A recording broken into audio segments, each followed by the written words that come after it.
Dear all, today we will be starting the revision class of rotational dynamics, which is chapter number 1 in Maharashtra State textbook.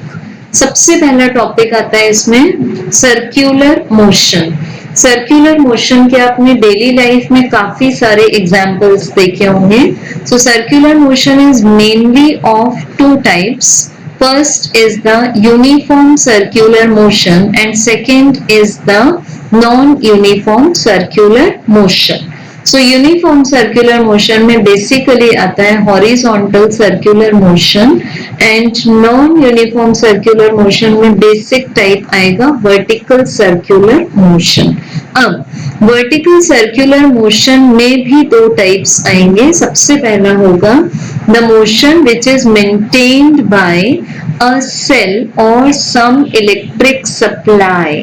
For example a wall clock. So इस motion में constant speed होगी, but when the motion vertical circular motion is controlled by only gravity, then that will be non-uniform circular motion.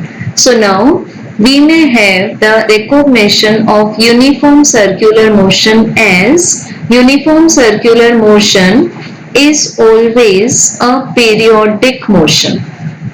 Means इसमें आप define कर सकते हैं कि what is the time period to complete one revolution along the circumference of the circle, and hence we may have fixed value of frequency which is equal to 1 upon time period. But if the time period or frequency are variable, that will be non-uniform circular motion.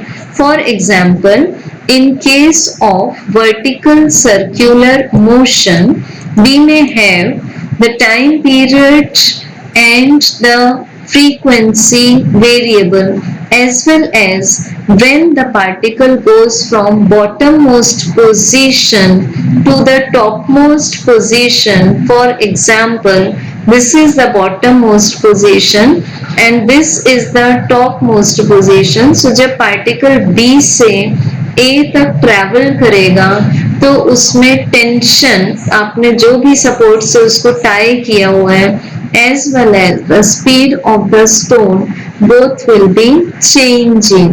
Hence we may apply the equations of kinematics or as well as the analogues of kinematics.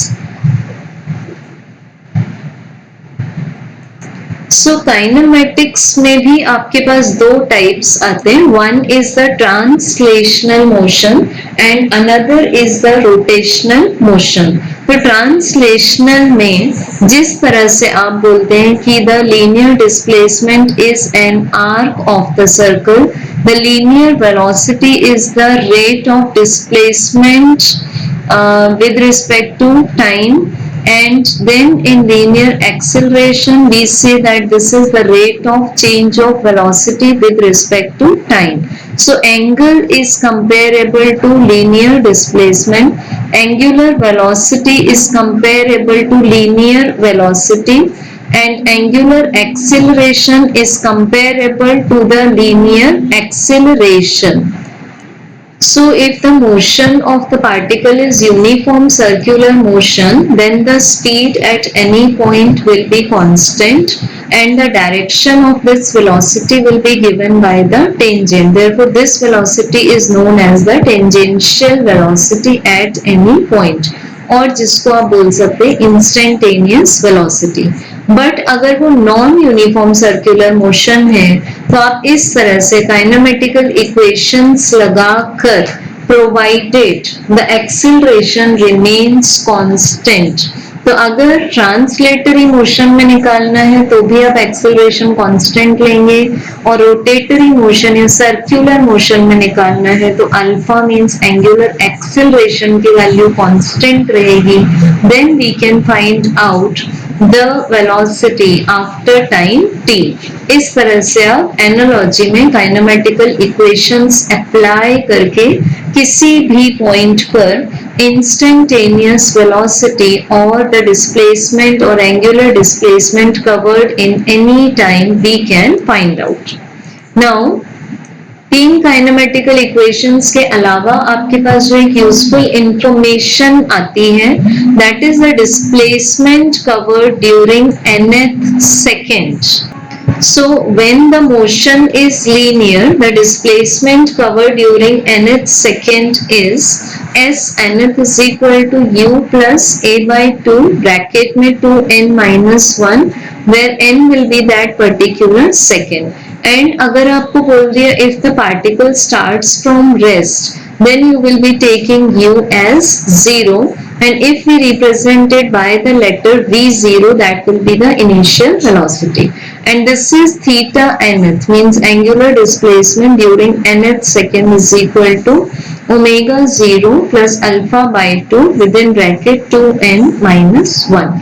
Now directions of angular displacement or angular velocity or angular acceleration are given by right hand thumb rule. So क्या होगा statement? Imagine the axis of rotation to be held in a right hand such that the curled fingers denote the sense of rotation, then the thumb will denote the direction of angular displacement or angular velocity or angular acceleration. अब तीनों का direction तो same हो गया. Suppose the motion is anticlockwise then thumb upward जाएगा, upward to the plane of the paper. And if the motion is clockwise then thumb downward जाएगा. But एक condition आप ध्यान रखेंगे, जब एंगुलर वेलोसिटी बढ़ रही है उस कंडीशन में हम अल्फा ओमेगा एंड थीटा को एक ही डायरेक्शन में देंगे. But if angular velocity is decreasing तो उस केस में अल्फा एंड ओमेगा के डायरेक्शंस अपोजिट होंगे, whereas the direction of alpha and theta will be same. So this point is very important. Now we are taking uniform circular motion. So for the consideration of tangential velocity, let me take points A, B, C, D and E. When O is the center of the circle, जिस circle के circumference पर particle circular motion perform कर रहा है उस circle का centre है आपके पास O. एंड ऑब्वियसली जब आपने सर्कल बोला तो it will have a certain magnitude of radius.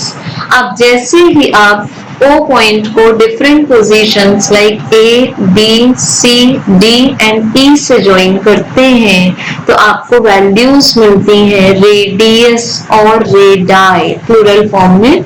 But अगर आप सब के सब रेडियस वाले लाइन में एक आउट एरो दिखा देते हैं then it becomes a radius vector. So radius vector is always outward. So बोलने में तो फिर से ये क्या आपको मीनिंग देता है कि radius vector is outward, but when you see the directions of all radii vectors it will be in different sense of rotation according to the maps. Hence we can say that radius vector is not a constant vector but radius is a constant length. Now again in particular points like A पर हम लोगों ने जब velocity vector draw किया तो that is the tangential velocity at point A which is going in north direction. Now we draw the tangential velocity at point B. So you can see in the figure it is going along the northwest direction. Now we draw the tangential velocity at C point.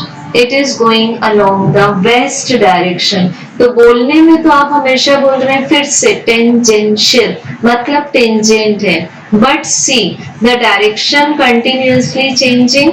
So अगर velocity का direction change हो रहा है, so velocity change हो रहा है, hence क्या produce हुआ, the change in velocity per unit time produce हो गया एक्सेलरेशन, जिसको आप बोलेंगे सेंट्रीपिटल एक्सेलरेशन, मीन्स प्यारा सा एक्सेलरेशन जो कि सेंटर को प्यार करता है, centre लवेंगे।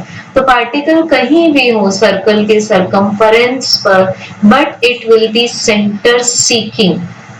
So again what we can say that centripetal acceleration also in UCM has a constant magnitude, but due to the change in direction it is not a constant vector because its direction changes continuously, and hence this is called as centripetal acceleration. तो UCM की अगर आप बात करेंगे uniform circular motion की, तो centripetal acceleration का magnitude same होगा। सो फर्स्ट एक्सप्रेशन आता है v square upon r, second r omega square, third v omega. Next omega की वैल्यू डाल देंगे in terms of frequency, so it becomes 4 pi square F square, and फिर fifth relationship में आप frequency को put कर देंगे the reciprocal of time period, so that is r into 4 pi square divided by t square. Now every vector is changing the direction in uniform circular motion, so we may have the analogical formulae for different changes, such as change in radius vector is given as 2r into sine theta by 2, where theta is done at the center. Now the change in velocity vector is 2v sine theta by 2, where again angle is made at the center of the circle.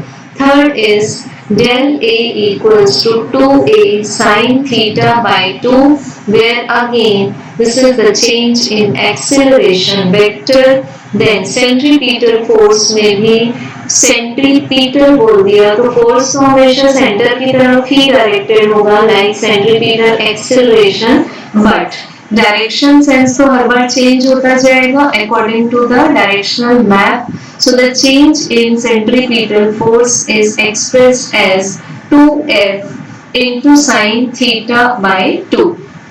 Particle की velocity हर place पर change हो रही है due to change in direction, so hence linear momentum also changes because it is also a vector quantity. So the change in linear momentum is expressed as 2p into sine theta by 2.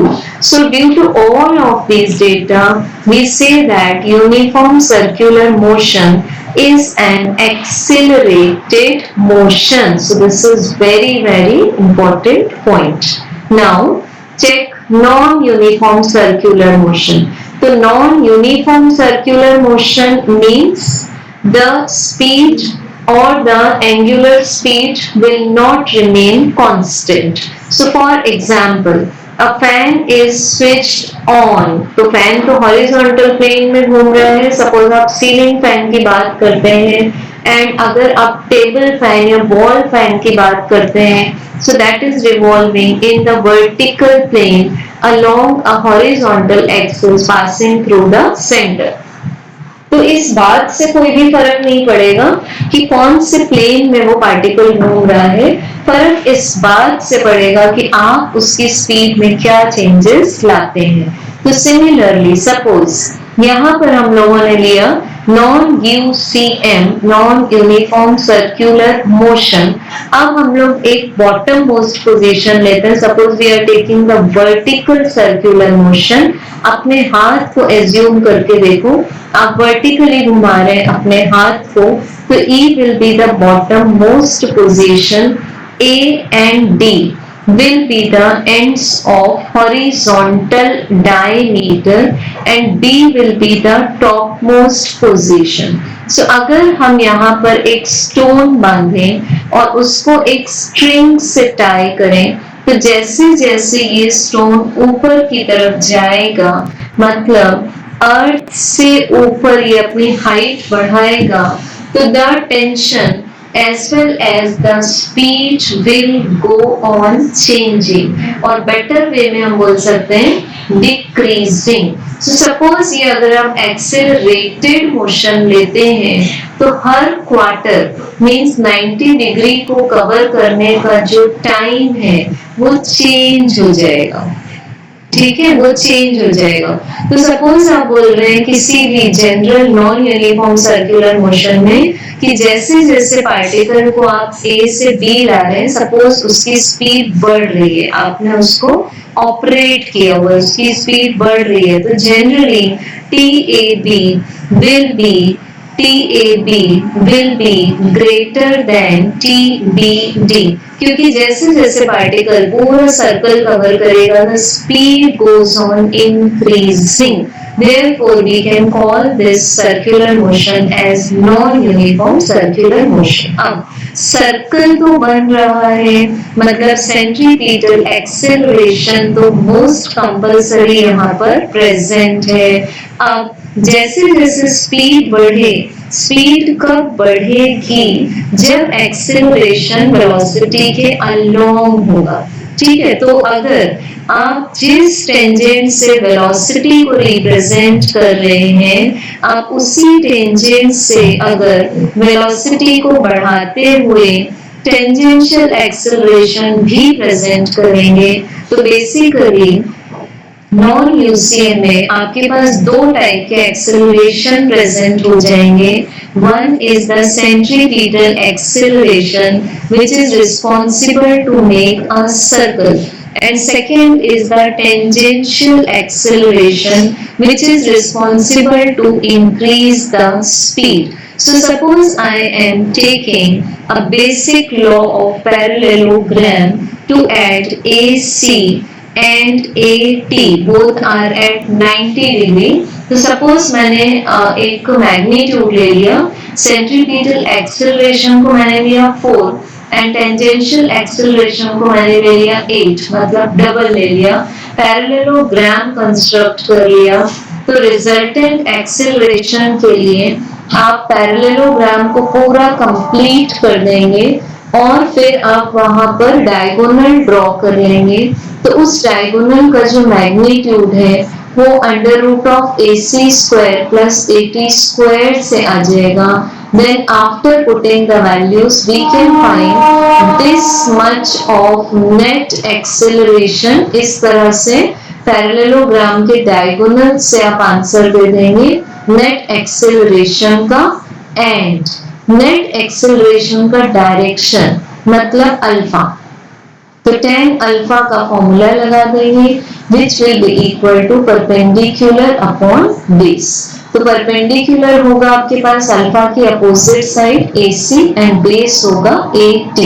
So the net acceleration is under root of 4 square plus 8 square. So you may find out its answer, ठीक है. और अल्फा का answer मिला आपको tan inverse half. तो centripetal acceleration का fix magnitude होगा, बट सिर्फ डायरेक्शन चेंज होगा. Hence, centripetal force, which is given by Newton's second law, that is just mass into acceleration. तो इसके भी आपके पास 5 expressions आ जाते हैं, which is representing the centripetal acceleration. Again, this is acting centripetal, center से प्यार करेगा, towards center रहेगा. तो ये भी एक कांस्टेंट वेक्टर नहीं है. What is the reason for that? What is the reason for that? Because its direction continuously changing. Next लेते हैं हम लोग सेंट्रीफ्यूगल फोर्स. तो सबसे पहले तो फ्यूज एक बड़ा ही इंपॉर्टेंट वर्ड है. It's meaning is away. अरे भाई कहाँ से अवे, कहाँ से दूर, सेंटर से दूर, क्योंकि नाम है सेंट्री फ्यूगल, मतलब सेंटर से दूर जो फोर्स फेंकेगा उस फोर्स को बोल दिया जाएगा centrifugal force. So the definition is a force which acts on an attached particle in circular motion, which feels a force acting away from the center of the circle and along the radius of circle is called as centrifugal force. अब centrifugal force को आप बोलेंगे net pseudo force, क्योंकि सिर्फ किसको feel होगा, attached body को। Suppose आप एंजॉय कर रहे हैं मैरी गो राउंड, तो मैरी गो राउंड में अगर इक्विलिब्रियम एस्टैब्लिश हो चुका है, means the net of all real forces is equal to the net of pseudo forces, then merry go round की स्पीड कांस्टेंट हो जाएगी। बट ऐसा कुछ हुआ कि मैरी गो राउंड पर जाकर बैठने के बाद स्पीड अचानक से बढ़ा दी गई और आप बहुत जोर जोर से चिल्लाकर मम्मा पापा भैया बहना को बुलाने लग गए, तो इसका मतलब ये हुआ कि सेंट्रीफ्यूगल फोर्स आप फील कर रहे हैं, but nobody can understand your feeling that how much or how you are feeling the centrifugal force. ठीक, अब तो ये सिर्फ किस पर लगेगा, on the attached body centrifugal force लगेगा। For example, numericals के लिए suppose this is a disc shown by the black color and the coin is shown by red color, तो आप इसको बोलेंगे अटैच्ड बॉडी।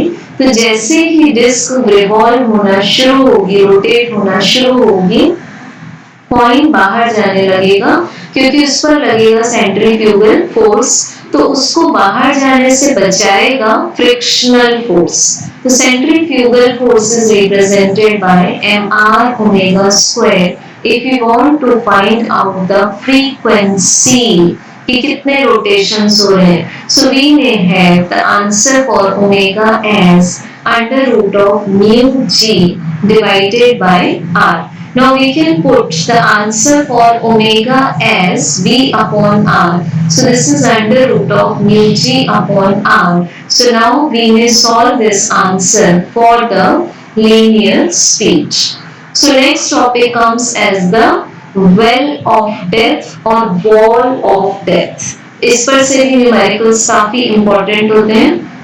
सबसे पहले आपने यहाँ पर लिया एक पर्सन, ठीक है, ये है एक पर्सन और पर्सन पर ये वॉल एक्सर्ट कर रही है नॉर्मल रिएक्शन। पर्सन का weight always acts vertically downward and जहां उसकी गिरने की टेंडेंसी होगी उसके अपोजिट डायरेक्शन में होगा the force of static friction. So we can balance the normal reaction provides the necessary centripetal force to form the circular motion, or we may write the suitable formula according to the demand of the numerical. अब हमने लिया vertical direction के forces, क्योंकि वो person गिरता नहीं है, just नाम है वेल ऑफ डेथ, बट उसको सारा फिजिक्स सारा स्किल आता है कि उसको अपने आप को कैसे सेव करना है, तो वो फोर्सेस को बैलेंस करके चलेगा। So he will balance his weight just equal to the force of static friction. So when we will be dividing equation 1 by 2, we get the minimum speed of the person in the death well. ठीक, अब यहाँ पर अगर आपको बोला हुआ है कि मिनिमम स्पीड है 13 metre per second and if the person is moving at the speed of 15 metre per second, तो क्या ये सेफ है? तो आप आंसर देंगे यस। अरे हमने बोला क्या है, मिनिमम मतलब कम से कम 13 मीटर पर सेकेंड की स्पीड उसको मेंटेन करनी है, ज्यादा बियॉन्ड द लिमिट्स वो कितनी भी मेंटेन करेगा तो वो सेफ रहेगा। So let's take a numerical based on this. A motorcyclist to be treated as a point mass is to undertake horizontal circles inside the cylindrical wall of a well of inner radius 4 meter. R हो गया 4 meter. The coefficient of static friction means mu s is given as 0.4. Calculate the minimum speed and frequency necessary to perform this stunt. So if you know the free body diagram, you can directly write the expression for minimum speed. तो एक बार आपको minimum speed का answer known है तो you can find the answer for the time period then for the frequency, because frequency is the reciprocal of the time period. Next topic is vehicle on a banked road. तो जब हम चाहते हैं कि vehicle के tyres wear and tear से बचे रहें और वो फ्रिक्शनल फोर्स से इंडिपेंडेंट हो जाए, तो वहां पर हम रोड को बैंक्ड कर देंगे. So what is a banked road?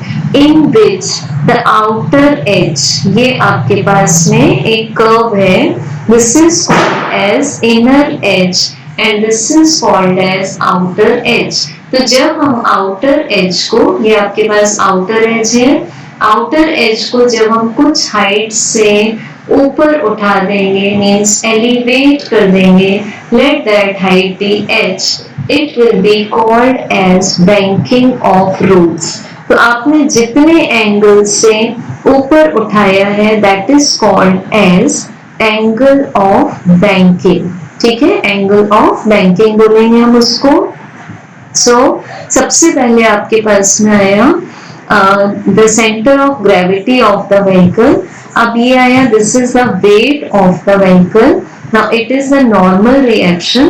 तो नॉर्मल रिएक्शन को आप दो रेक्टेंगुलर कंपोनेंट्स में ब्रेक कर देंगे and then we are observing that if the road is frictionless, means अगर आपको बोला गया है प्रैक्टिकल एग्जांपल्स में कि road is smooth, it means you have to take the coefficient of static friction is nearly equal to 0. तो आपने balance किया. n sin theta provides the necessary centripetal force. So n sin theta equals to either formula, जो भी formula आपकी need को पूरा करता है, and the vertical force n cos theta balances the weight of the vehicle. अब आपने equation 1 को इक्वेशन 2 से डिवाइड किया, so you get tan theta equal to b square upon rg.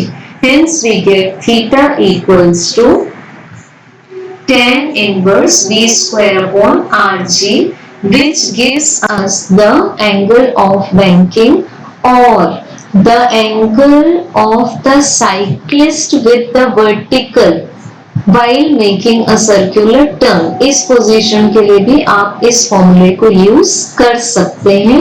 So it is used in two places.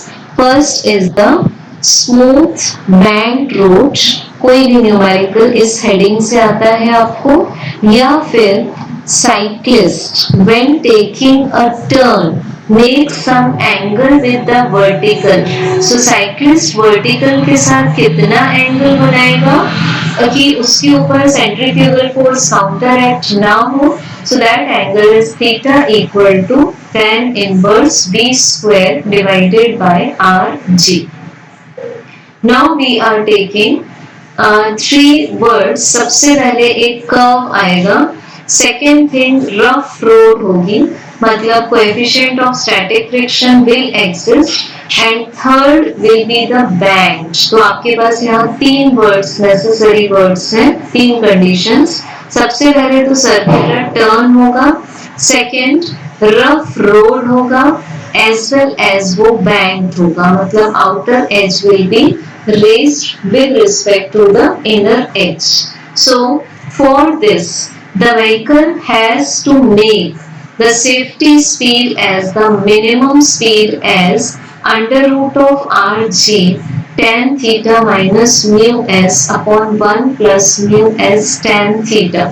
अब उसकी maximum safety speed limit भी होगी, मतलब जिससे ज्यादा स्पीड नहीं जानी चाहिए, that is under root of rg tan theta plus mu s upon 1 minus mu s into tan theta.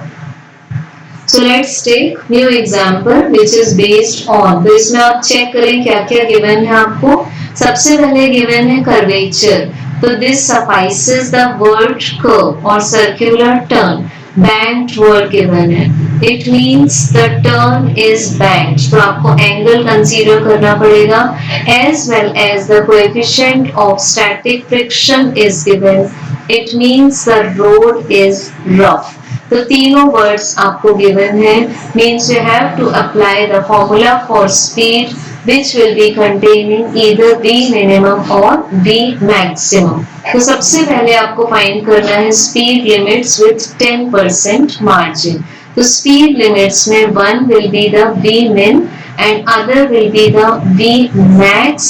तो जब V min आप निकालेंगे तो उसमें आप 10% का मार्जिन रख सकते हैं. ऑब्वियसली V min निकालने के बाद आप उसमें 10% ऐड कर सकते हैं और V max निकालने के बाद V max है, वो मतलब वो मैक्सिमम स्पीड अलाउड है, तो उसमें से आपको 10% का अमाउंट माइनस करते हुए भी सेफ्टी मेंटेन करते आएगी.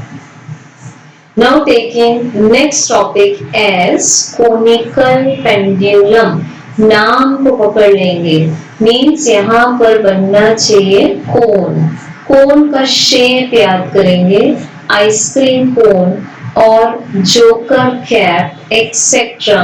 तो एक वर्ड ध्यान में रहना चाहिए आपको, conical pendulum will perform uniform circular motion unless extra things are specified.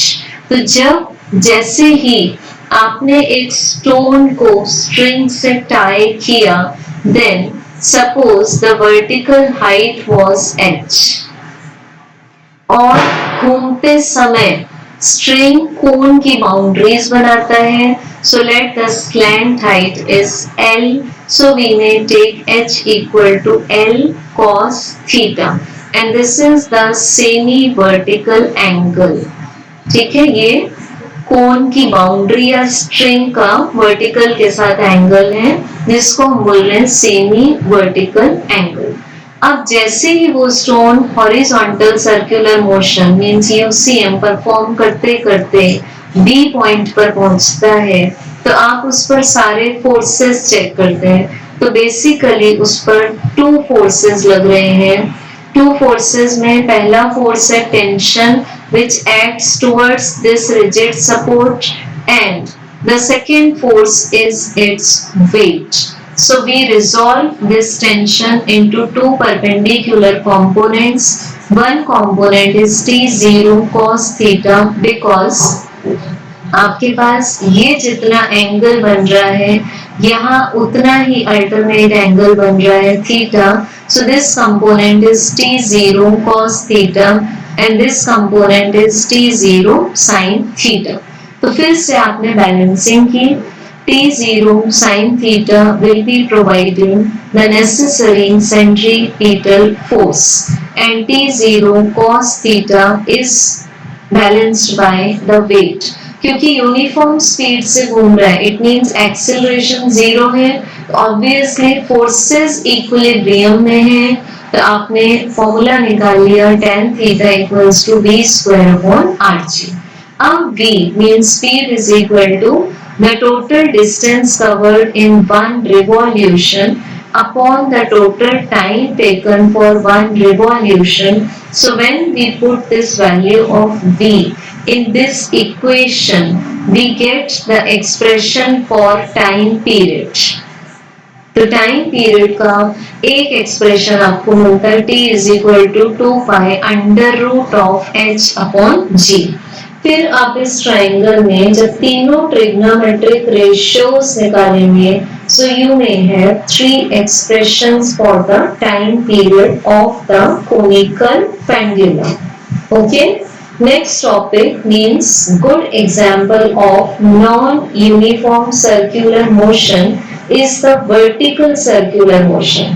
बस ध्यान रखेंगे कंसेप्ट का, जब भी vertical circular motion, suppose clock, wall clock is maintained by the cell, that will present an example of uniform circular motion. तो सिर्फ ये नाम पर नहीं जाएंगे, आप चेक करेंगे But if the circular motion is maintained only by gravity, that will be the example of non-uniform circular motion. तो हम इसमें डिफरेंट पोजीशंस कंसीडर करते हैं। Let we are considering the bottom most position B, then top most position A, then horizontal diameter है ये जो आपके पास, इसके दो एंड्स ले रहे हैं, one is D and another is C. अब जब पार्टिकल बी पॉइंट पर है, मींस बॉटम मोस्ट पोजीशन पर, तो हम उस पर एक हॉरिजॉन्टल डायरेक्शन में पुश लगाते हैं so that it can go to the upward direction or to the topmost position A। तो यहाँ पर आपको एक नेसेसरी स्पीड देनी पड़ेगी, सफिशिएंट स्पीड देनी पड़ेगी ताकि पार्टिकल पूरा सेमी सर्कल कवर करे, और फिर यहाँ पर उसकी कुछ मैथमेटिकल कंडीशन सेटिस्फाई होनी चाहिए। सो वो यहाँ से इस तरह से गिरे ना, ये कंडीशन अवॉइड होनी चाहिए। तो पार्टिकल पूरा सर्कल कंप्लीट कर ले, उसके लिए उसको bottom most position, two ends of horizontal diameter as well as top most position पर कुछ मैथमेटिकल कंडीशंस को सेटिस्फाई करना है। अब पूरे इस वर्टिकल सर्कुलर मोशन टॉपिक में न्यूमेरिकल्स में आपको बेसिक प्रिंसिपल लगाना होगा, the conservation of energy. So suppose we want to compare 2 points A and B. So we can say that total energy at point A is equal to total energy at point B. अब total energy के place पर आप put कर सकते हैं kinetic energy at point A plus potential energy at point A is equal to kinetic energy at point B plus potential energy at point B। तो ये pairing आप कहीं भी लगा सकते हैं, कंजर्वेशन ऑफ एनर्जी की पेयरिंग, इससे आपको कोई भी प्रॉब्लम बहुत इजीली सॉल्व हो जाएगा। Now suppose we want to find out the tension at any point of vertical circular motion, then we may have the net forces towards the center and it is balanced by the other side of force। So सबसे पहले आपको ये ध्यान रखना है, इसमें centripetal force को minus लेकर चलना होगा। तो हम पहले P पॉइंट पर चेक करेंगे, T2 minus mv square upon r के प्लेस पर आया L equal to mg cos alpha. So we get T2, that is tension at any general point, is mg cos alpha and plus mv square upon L।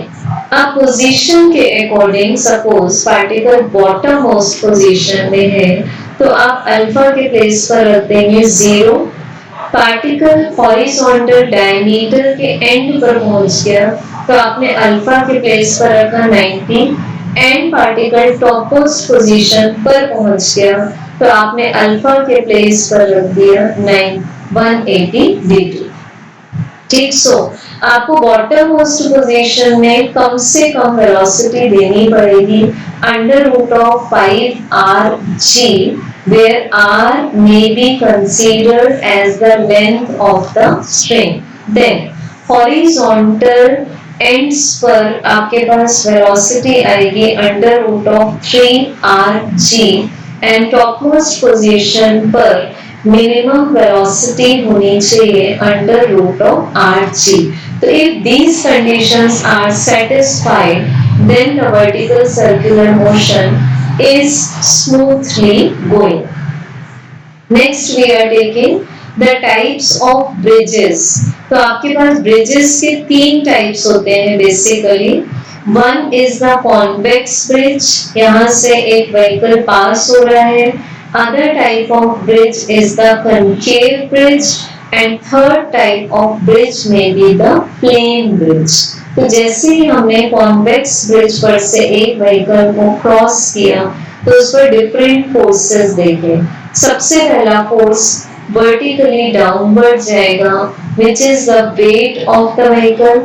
Second, ये जो vehicle है वो एक circular motion perform कर रहा है, तो obviously centripetal force will be acting on this vehicle. So we may write mg minus mv square upon r is equal to the normal reaction on the convex bridge. तो ये minus के कारण जो normal reaction की value है that is going to be lessen, कम हो रही है. अब आप स्टडी करते हैं एक कॉनकेव ब्रिज. कॉनकेव ब्रिज पर जब व्हीकल इस तरह से सर्कुलर मोशन परफॉर्म करेगा, so the normal reaction is going upward. The centripetal force is always taken as minus in quantitative treatment, so we can write n minus mv square upon r equal to balanced by the weight of the vehicle. So we may write n equal to weight plus mv square upon r. So इस plus के कारण normal reaction की value ज्यादा हो जाती है. So we can see that the more value of normal reaction makes the vehicle to go easily on the concave bridge. तो आप इसका कंक्लूजन लिख सकते हैं, the normal reaction on the concave bridge is greater than that on the convex bridge. Hence, it makes the vehicle more safe on a concave bridge. तो इस तरह के भी कॉम्पिटिटिव एग्जाम क्वेश्चंस आते हैं. Next topic comes as moment of inertia. तो basically यहाँ से रोटेशनल डायनेमिक्स स्टार्ट होता है. तो आपसे एक क्वेश्चन पूछती हूँ मैं, आपके पास दो मासेस हैं, one is 5 kg and other is 500 kg.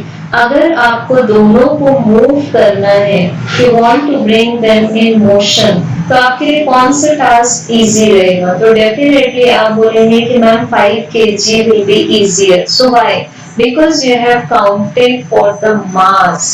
Mass check कर लिया आपने कि जो हल्की बॉडी है उसको मूव करना इजी है. अब सपोज ये सेम केस में हमने सर्कुलर बॉडी से सेम मासेस कंसीडर किए, but their dimensions like their radii as well as their shapes are different. First mass लिया मैंने disc and second mass I am considering as the ring. Disc में आप check कर सकते हैं there is continued distribution of the mass, whereas in the case of ring एक discrete distribution है. मतलब एक पर्टिकुलर पार्ट है आपके पास, ये वाला पार्ट जहां पर एयर है, जहां मास है ही नहीं, तो डिस्ट्रीब्यूशन ऑफ मास यहाँ बढ़ चुका है. तो जब डिस्ट्रीब्यूशन ऑफ मास बढ़ जाएगा तो आपको उस ऑब्जेक्ट को रोटेट करने में प्रॉब्लम आएगी. So that problem when counted in number wise is called as moment of inertia.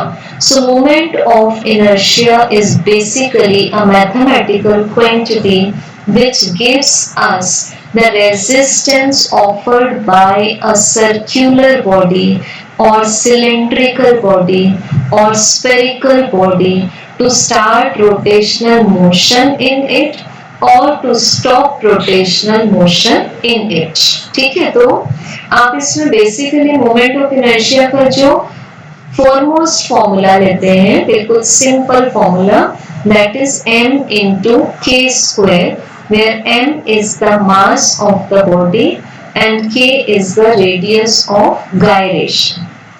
तो सबसे पहली बात है कि मोमेंट ऑफ इनर्शिया हम जब भी मेजर करना चाहेंगे तो हम सिंगल मास में देखेंगे, हम distribution of mass about axis of rotation भी देखेंगे, जो कि आपको न्यूमेरिकली पता चलेगा by the quantity radius of gyration.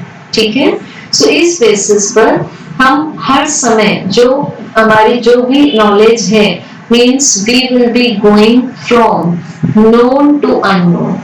जैसे आपको ट्रांसलेशनल डायनेमिक्स के सारे डेटा नोन है, For example, we know the value of translational kinetic energy, which is half mv square. तो रोटेशनल डायनेमिक्स में हम मास को रिप्लेस कर देंगे मोमेंट ऑफ इनर्शिया से और स्पीड को रिप्लेस कर देंगे एंगुलर वेलोसिटी से और इसका भी हम स्क्वायर लेंगे. So this formula becomes for rotational kinetic energy as half I omega square. ठीक, अब यहाँ आते हैं आप नेक्स्ट में कि कुछ शेप्स हैं आपके पास जिनके मोमेंट ऑफ इनर्शिया आपको कंसीडर करने हैं. सबसे पहला शेप लेते हैं हम लोग moment of inertia of a ring which is M R square. अब जब आप एम आर स्क्वायर को एम के स्क्वायर से इक्वेट करेंगे तो you will be getting the value of radius of gyration for the ring, which is exactly equal to radius of the ring. तो ring के case में सबसे simple radius of gyration is just equal to the radius of the ring. Means क्या हुआ, इसका meaning समझते हैं. What is the meaning of radius of gyration. Gyration मतलब घूमना. Rotation is concern. सपोज ये हम लोगों ने एक इरेग्युलर शेप्ड बॉडी ली. जब ये बॉडी रुकी हुई थी तो it's centre of mass was at this point, but when we have rotated this body about this axis of rotation, ये देख रहे हैं आप, इसके अबाउट रोटेशन होता है, तब इस बॉडी का सेंटर ऑफ मास कहीं ना कहीं सुटेबल वैल्यू देखकर शिफ्ट हो जाएगा.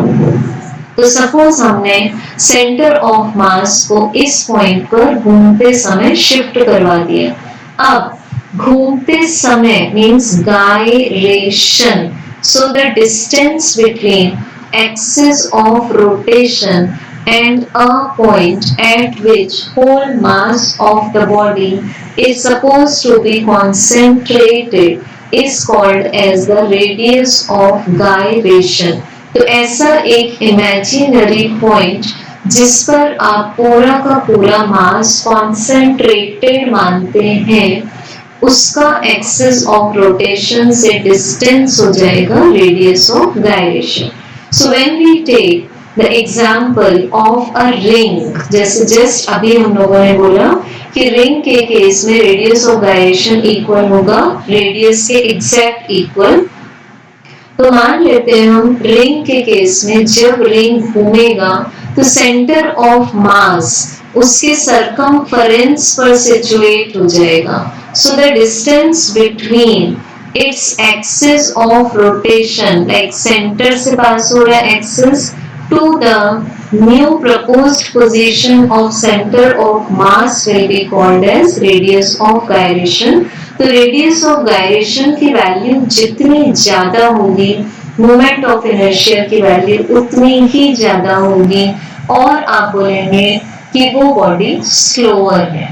ठीक है, कंपैरेटिवली. कभी भी हम जब भी डिग्रीज लगाएंगे, लाइक हमने ईआर लगाया कंपैरेटिव डिग्री, तो आप किसी न किसी बॉडी से कंपेयर करेंगे. Now we take next example as moment of inertia of a uniform circular disc. तो डिस्क के केस में 2D बॉडी है, एक्स एंड वाई एक्सिस में स्प्रेड है ये body. So we may consider its surface density like mass per unit area. तो अगर आप ये ग्रीन कलर का एक छोटा सा सेगमेंट लेते हैं such that its mass is dm and its small area is dA, so again the ratio will remain constant. And if you are considering surface mass density for complete disk, answer will be mass of complete disk divided by pi r square, which is the area. The moment of inertia of the disk will be equal to half mr square. So whenever we want to find the radius of gyration of the disk, we will find it as k disk equal to r divided by root 2. सो इसका answer आ जाएगा आपके पास 0.707 into are. It means क्या होगा, जब ये disc घूम रही है about an axis passing through its centre, इस तरह से एक्सिस सेंटर से निकल रहा है, तो कहीं ना कहीं यहाँ पर इसका सेंटर ऑफ मास लोकेट हो जाएगा such that this distance k is equal to 0.707 times of r। मतलब जो भी उसका r है उससे 70% लेंथ पर, मतलब लेस देन r, सिचुएट हो जाएगा उसका centre of mass. Next we are taking the moment of inertia of a solid sphere which is 2 by 5 mr square. So find similarly the radius of gyration for the solid sphere. Okay, now we are taking next shape as the thin rod in which the length is significant as compared to the radius. So we can assume the rod as one-dimensional body. When the axis of rotation passes through the center of the rod, the moment of inertia is given by ml square upon 12. But अगर आप इस axis को shift कर देते हैं rod के किसी एक एंड पर, तो moment of inertia will change. And now how to find this moment of inertia? If we place the axis of rotation, suppose at this point, means what is this point? The midway between the center and one end of the rod. यहाँ क्या होगा moment of inertia, फिर यहाँ क्या होगा moment of inertia, किस case में maximum होगा, किस केस में मिनिमम होगा, किस केस में आपको रॉड को घुमाना आसान होगा या फिर किस केस में आपको रॉड को घुमाना डिफिकल्ट होगा, ये सब हमें प्रैक्टिकली पता चल पाता है मोमेंट ऑफ इनर्शिया से। So there are two theorems which can be used in other cases when the axis of rotation is not perpendicular as well as when axis is not passing through the center. तो जब भी axis plane को perpendicular नहीं है और axis of rotation centre से नहीं निकल रहा है, उस समय आपके पास चॉइस रहेगी, either you may apply theorem of parallel axis to find moment of inertia. Theorem of parallel axis आप हर केस में लगा सकते हैं, in every case, but theorem of perpendicular axis के लिए आपके पास limitation है कि you may apply it in the case of flat body like sheet or in the case of lamina, जैसे एक पतली सी सर्कुलर डिस्क या फिर एक पतली सी रिंग या फिर एक रेक्टेंगुलर शीट और स्क्वायर शीट के केस में आप theorem of perpendicular axis apply कर सकते हैं। So now let's see the theorem of parallel axis. तो इस केस में आप मैथमेटिकल ट्रीटमेंट से वर्बल फॉर्म ध्यान रख सकते हैं। The moment of inertia of a rigid body about any axis of rotation is equal to the sum of its moment of inertia about a parallel axis passing through the center of mass and the product of mass of the body and square of the perpendicular distance between two axes. तो इस तरह से mathematical form से आप verbal form easily develop कर सकते हैं। So let's take example of a rod in which we know the moment of inertia passing through the center. आपको इस केस में आंसर मिला था IC का ml square upon 12, बट आपको आंसर निकालना था when the axis of rotation was passing through one end. तो सबसे पहले आपने जब वन एंड के थ्रू निकालना था तो आपने सेंटर ऑफ मास से एक एक्सिस पास कर दिया और इन दोनों परपेंडिकुलर एक्सिस के बीच का डिस्टेंस आपने बोला h equals to L/2. Now you apply the parallel axis IO is equal to IC plus MH square. तो आपने IC की वैल्यू पुट की, H की वैल्यू पुट की and then solve by yourself. Find the answer when the axis of rotation is passing through one end in the case of rod. ठीक है, और फिर कंपेयर करें कौन सा मोमेंट ऑफ इनर्शिया ज्यादा है.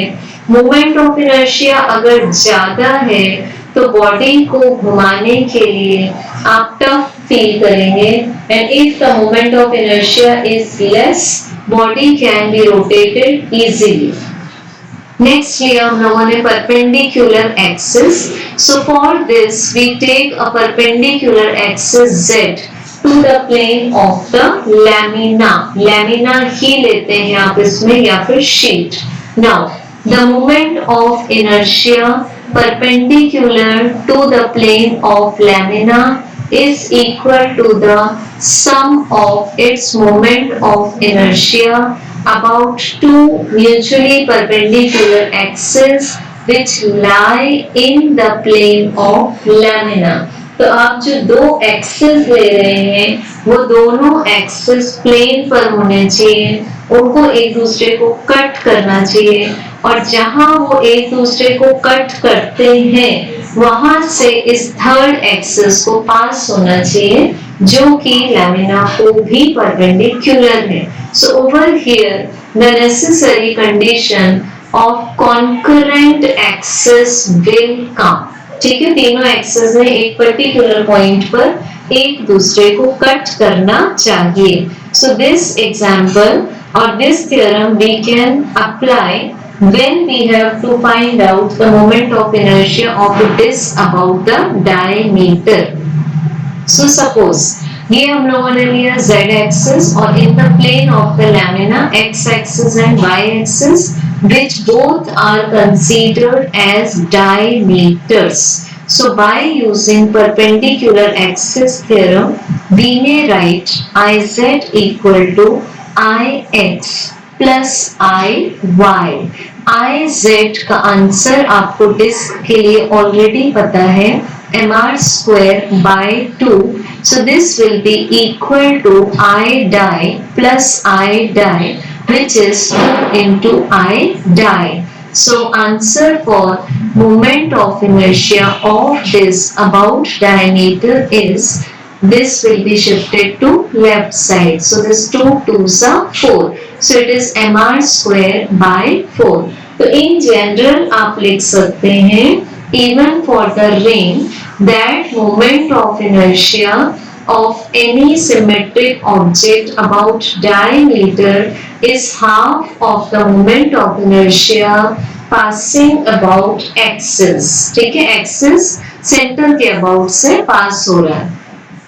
Now we again take the analogical points like angular momentum L equals to R into P where R is the radius and P is the linear momentum. तो आपके पास जैसे linear momentum का formula आता है translational motion में, linear momentum is mass into velocity. तो mass के place पर हम लेते हैं मोमेंट ऑफ इनर्शिया और वेलोसिटी के प्लेस पर हम लेते हैं angular velocity. So we may have angular momentum is equal to moment of inertia into angular velocity. Hence we may have different expressions like L I की proper value put कर देंगे आप और ओमेगा के प्लेस पर put कर सकते हैं 2 पाई f या फिर I की अगेन प्रॉपर वैल्यू पुट कर देंगे आप according to the shape and 2 pi upon t put कर सकते हैं. सो जैसा क्वेश्चन होगा उसके अकॉर्डिंग आप वैल्यूज यूज कर लेंगे. Now, as in linear or translatory motion, according to Newton's second law, we take force equal to mass into acceleration. तो force के place पर आप लेते हैं torque मास के प्लेस पर लेंगे मोमेंट ऑफ इनर्शिया और a के प्लेस पर लेंगे alpha. Now according to the need you can apply the kinematical equations. तो कोई भी अगर आपको बोला a body starts from rest तो you will take omega 0 equal to 0. ठीक है, इस तरह से आप काइनेमेटिकल को भी बेटर फॉर्म में यूज कर सकते हैं. Now comes the most important part of this chapter which is the conservation of angular momentum. तो जैसे हमने लिया था लीनियर मोमेंटम के केस में कि external force was zero, then the linear momentum will remain conserved. But in the case of rotatory motion, पूरे system पर कहीं से भी आप एक्सटर्नल डिस्टरबेंस नहीं लाएंगे, मतलब एक्सटर्नल टॉर्क नहीं लगाएंगे. तो the mathematical form is if external torque acting on a system of bodies equal to 0, then we may have the angular momentum of the system remains conserved, means constant. तो इसको आप mathematical conditions के according आगे बढ़ा सकते हैं. जैसे आपके पास नेक्स्ट फॉर्म आया L1 equals to L2, then आपने लगाया L1 के प्लेस पर I1 omega 1 equal to I2 omega 2. फिर डिफरेंट कंडीशंस के अकॉर्डिंग आप यहाँ न्यूमेरिकल वैल्यूज पुट कर सकते हैं, बट पहले चेक कर लेंगे if external torque acting on the system is 0. For example numericals में आपको एक क्वेश्चन आता है बैलेट डांसर का कि बैलेट डांसर ने अपने आर्म्स फोल्ड कर लिए, लेग्स फोल्ड कर लिए, so the radius of gyration decreases, hence moment of inertia decreases. अगर मोमेंट ऑफ इनर्शिया डिक्रीज हो गया तो यहाँ से चेक कर सकते हैं एंगुलर वेलोसिटी इंक्रीज होगी, इट मींस फ्रीक्वेंसी इंक्रीज होगी, इट मींस ऑब्जेक्ट फास्ट हो जाएगा. ठीक है, अब नेक्स्ट लिया आपने, नेक्स्ट केस लिया कि एक्सटर्नल टॉर्क फिर से 0 है. पहली बार हम एक डिस्क ले रहे हैं एंड सेकेंड केस में हम डिस्क के ऊपर we fall a blob of wax जिसका मास है आपके पास स्मॉल m एंड पूरी डिस्क का मास है कैपिटल M. सो बिकॉज हमने एक्सटर्नली इसको डिस्टर्ब नहीं किया है, so moment of inertia of disc is equal to, this is angular momentum of disc will be angular momentum of disc plus wax. So we can have this value. So both will be the common, that is the angular velocity of the system. So you can find angular velocity of the system and then इससे आप निकाल सकते हैं common frequency of the system. ठीक, अब आता है आपके पास last topic, that is the rolling motion. तो जब भी एक body roll होगी, for example we may consider a football which is rolling on the ground, the motion of earth around sun, जिसमें बॉडी आगे भी बढ़ेगी, मतलब ट्रांसलेट भी होगी और अपने एक्सिस के अबाउट रोटेट भी होगी. सो ऑब्वियसली उसके पास जो टोटल एनर्जी आएगी, that is the rolling kinetic energy, it will be the sum of translational energy and the rotational energy. अब ट्रांसलेशनल एनर्जी का आपके पास आंसर आएगा हाफ mv² एंड रोटेशनल का answer half I omega square. Now if we put the value of I as mk² and omega square as v² upon r², then we get this type of answer. और कभी भी आप k² upon r² को easily फॉर्मूले के help से निकाल सकते हैं. Next topic comes whenever a body is released from the top of an inclined plane and if it starts from rest, u is equal to 0. अब ये बॉडी जब नीचे पहुंचेगी तो ये रोल होते होते पहुंचेगी. तो आपको जो क्वेश्चन आता है that comes It rolls without slipping. So what does it mean? Slipping means एक बार में ये एक ही रोटेशन कवर कर रही है, ये स्लिप होकर नीचे नहीं जाएगी. और एक क्वेश्चन आता है आपको, in which the body slips without rolling. It means उसमें आप vertical ग्रेविटेशनल मोशन कंसीडर करेंगे. सो यहाँ पर जब बॉडी रोल होगी without slipping, so the total kinetic energy again is equal to the rotational kinetic energy plus translational. But when the body comes down, its kinetic energy is increasing as well as it is losing its potential energy. So we may apply the conservation of energy. अब इसमें कुछ type के questions आते हैं आपको कि हमने top से एक सॉलिड स्फीयर और एक हॉलो स्फीयर दोनों को रोल किया, तो कौन सा स्फीयर पहले जल्दी पहुंचेगा? तो ऑब्वियसली आप डायरेक्टली ट्रिकी आंसर देंगे, solid sphere will reach the surface soon. What is the reason? Because we have to compare the values of k square upon r square.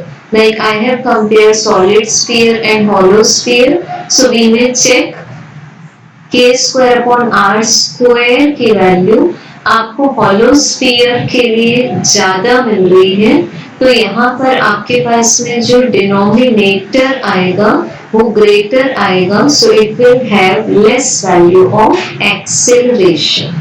ठीक है, तो अब ये आपका पूरा कंप्लीट हो चुका है रोटेशनल डायनामिक्स का रिवीजन.